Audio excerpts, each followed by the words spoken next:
Hello everyone, welcome back to the channel.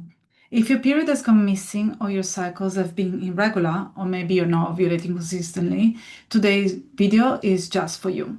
We're going to break down exactly what to test and why when you're trying to get your period back or understanding why it's missing. We'll go through the key blood tests, how to prepare properly for the blood work so your results are accurate, which is something that your doctors never tell you, and how to interpret them in context, because numbers never tell the full story.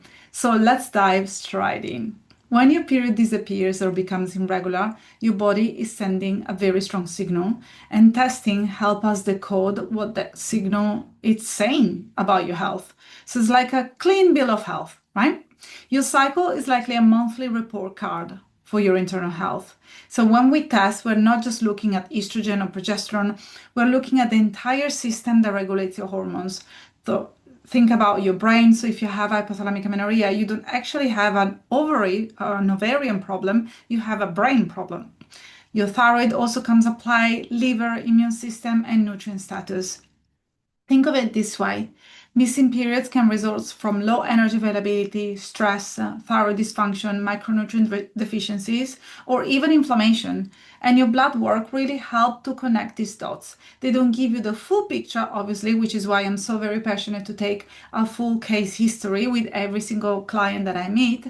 But the blood work, they're very helpful to help me decoding what your body is actually asking us to do. So let's go through the key categories of tests and why each one of those really matter. So let's start with the foundations, sex hormones. We need to test the FSH, follicle stimulating hormones, and LH, luteinizing hormones, because they tell us what signals your brain, the hypothalamus and the pituitary gland, is sending to your ovaries. If that signal is disrupted, your FSH is going to be on the lower end, your LH is going to be suppressed. So in hypothalamic amenorrhea, both can be low, but in certain types of PCOS, LH is often 3 times higher than FSH. So even testing FSH and LH, as you can see, can be tremendously helpful when you're trying to get to the bottom of your diagnosis.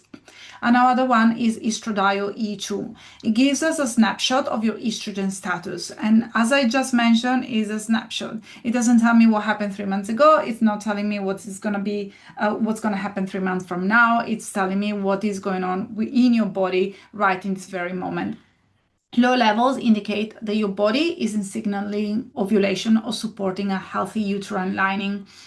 We normally see very low level of estrogen when it comes to POI, premature ovarian insufficiency, menopause, perimenopause, and hypothalamic amenorrhea. Sometimes with hypothalamic amenorrhea, it can be slightly deceiving, and estradiol in some women, because of their genetic predisposition, can go as high as 90, and those women, they still don't have a regular menstrual cycle, but it varies from person to person, which is why it's always very helpful to look at the whole picture and not just the numbers.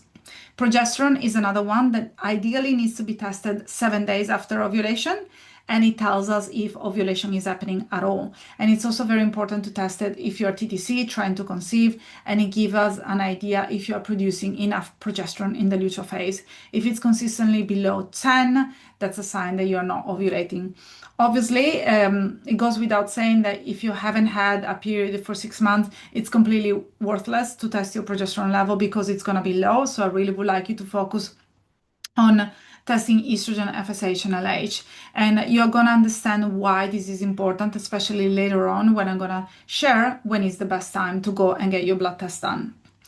Androgens is another thing that I normally would like to see when working with women. Total and free testosterone, DHEAS, and androstenedione really help us identify if excess androgens might be disrupting ovulation, as in PCOS.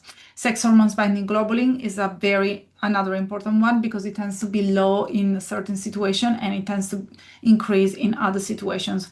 Some of those tests can also be run in men, especially if they're trying to conceive, if it's in the preconception window, but we're gonna save this topic for another video. But please remember, low androgens can contribute to low libido, poor recovery, and fatigue. So it's not about having high androgens or low androgens, it's all about being in balance. Another thing that I definitely want to test, especially if you have been experiencing fatigue, hair loss, vivid dreams, night sweats, is also your thyroid.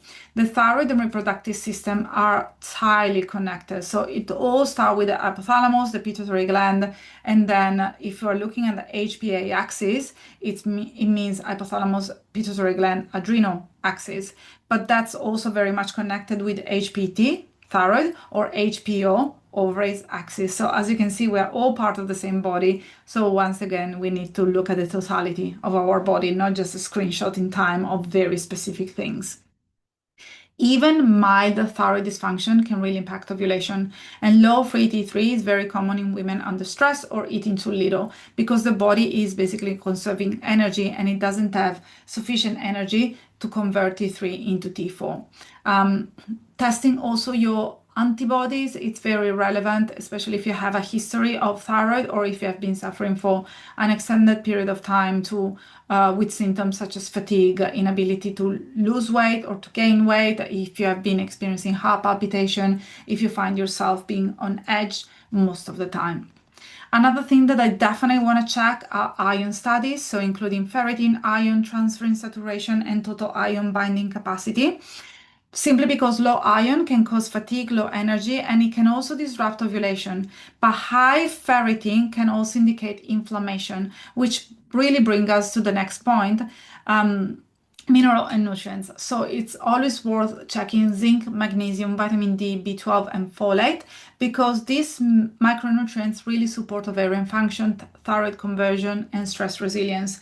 For example, zinc supports FSH and LH signaling, and it also really helps with the egg quality and sperm quality. Magnesium calms the nervous system and support progesterone production, also by supporting the production of melatonin and allowing us to have a better night's sleep. Vitamin D acts almost like a hormone and it's critical for follicle maturation. There are research studies that shows that women that had a very low AMH, anti-Mullerian hormones that represent the ovarian reserve, responded very well to vitamin D supplementations to the point that their AMH improved within a 6 months time frame. So that speaks volume about the importance of getting the right macronutrients and the right vitamins into our body. Another couple of things that I would like to see. One is the food blood count, because it gives an insight into immune health, oxygen capacity, and whether your body is under physiological stress, and liver enzymes, because your liver metabolizes hormones. If your liver is sluggish or overburdened, hormone clearance can really be affected, and that can lead to imbalances and can lead to histamine problems. It can lead to constipation. It can lead to a domino effect of symptoms. And last but not least, inflammatory markers. I normally request a high sensitive CRP, which is also shortened HSCRP, because even low-grade inflammation can disrupt ovulation, fertility, insulin signaling, and thyroid conversion. It's a subtle marker, but really helpful in identifying if stress, infections, or overtraining is playing a role in the reasons why you don't have a period or you are going through an ovulatory cycle. Now let's talk about how to prepare for testing, because that's something that your doctor never tells you, but it makes a dramatic difference. So for example, let's say that you went after breakfast at 12 p.m. after exercising to get your blood work done, and all of a sudden your cholesterol is high and also your iron it's normal. Well, I would definitely consider throwing that blood work results out of the window, because we need to fast and we need to be in a very calm and unstressed state before checking some of those markers. So what can you do to really get your blood work done in the most optimal way? First of all, fast for 12 to 13 hours before the test. 13 better than 12. Water is fine, but no food, no coffee, no tea or supplements. This really stabilizes the glucose level, insulin, and lipid markers, especially if you're also checking fasting glucose and fasting insulin. That can be very relevant if you are suffering from insulin-resistant PCOS, or if you want to find out if that's something that you are presenting with at this very point in time. So fast for 12 to 13 hours. How can you do that? Simply have dinner 6 o'clock at night and then avoid eating anything else apart from having a cup of water until 7 o'clock in the morning. You may have a herbal tea just before going to sleep if you have the desire to have something, but that's about it until you go and get your blood test done. It's always better to get your blood test done in the morning, ideally between 7 and 9 a.m. when hormones like cortisol and LH are naturally peaking. Avoid supplements for at least 48 hours beforehand, especially biotin, iron, or hormone supporting herbs. They can definitely skew results. If you are testing for your thyroid and you're taking thyroid medications, it's very important to have a conversation with your doctors in terms of continuing the medications or stopping medications just for the sake of getting the blood work done. As I mentioned before, no exercise, no caffeine or stress before you test. Even a brisk walk or a stressful drive can really raise cortisol and can temporarily change how thyroid and glucose are present in the blood work. Can you believe that? Same thing for iron. So if you have a very hardcore exercise class, and for some of you it may be CrossFit, but for others can be a 30-minute strength training or maybe a very brisk walk uphill, your ferritin level can change on paper. When you have a cycle, also the timing of the month really matters. So for general hormonal testing, day 2 to 5 is the best time to test for baseline hormones, especially when it comes to estrogen, LH, FSH, and testosterone. But if you're tracking ovulation or you are trying to conceive, doing also progesterone around day 21 or 7 days post ovulations, depending how long your cycle is, it's really important too. Once your results come back, please remember, as I mentioned before, context is everything. So don't just look for normal ranges. Lab ranges reflect the average population, not necessarily optimal health. So for example, if your ferritin level comes back and is just borderline low, but is still within range, chances are that you don't have enough iron in the body, or there is some struggle when it comes to shuttling the iron that you are absorbing into the part that where the body needs iron. Same thing with vitamin D. There is a suboptimal level that is within the range, and then there is an optimal level that is still within the range. And then it all goes back to you, because if genetically you have a low level of vitamin D, we have to take that into consideration. When it comes to sex hormones, for example, estrogen might be normal, but still too low for you to ovulate. So keep that in mind. Sometimes we go to the doctor and your hormones are within range, but you don't have a cycle. And sometimes your doctor may tell you that all is well. And if he says so, well, I would challenge that.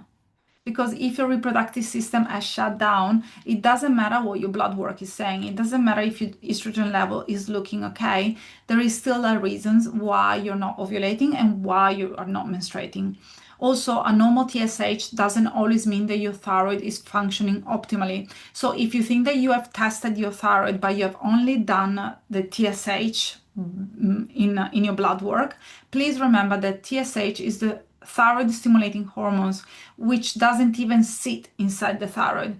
It's connected to our brain, but it's not produced within the thyroid. So it doesn't really say much about how the thyroid is doing. So what we really want to see is hormonal coordination. So it means that your brain, thyroid, and ovaries and metabolism are working in sync. If your results are off, it's not a failure, it's just information. It tells you what your body needs, and that sometimes can be nourishment, sometimes can be rest, and sometimes can be more safety. So before we wrap up, I want you to remember this. You're not your lab results. Your hormones do not define your worth. They're just communicating signals from your body. And the fact that you're paying attention means you are already taking the first step towards healing. So be curious, not judgmental with your body. Give it time, nourishment, and consistency. And it will all come back to balance if you are giving it what it's asking for. If you find this video helpful, please give it a thumbs up and share it with someone who is struggling with their cycle, and subscribe more for deep dives into hormonal health. Thanks for watching, and if you want to download my ebook where I talk about what to test, when to test, and how to interpret your test results by clicking on the link below. Thank you so much for being with me today, and I'll see you on the next video. Bye for now.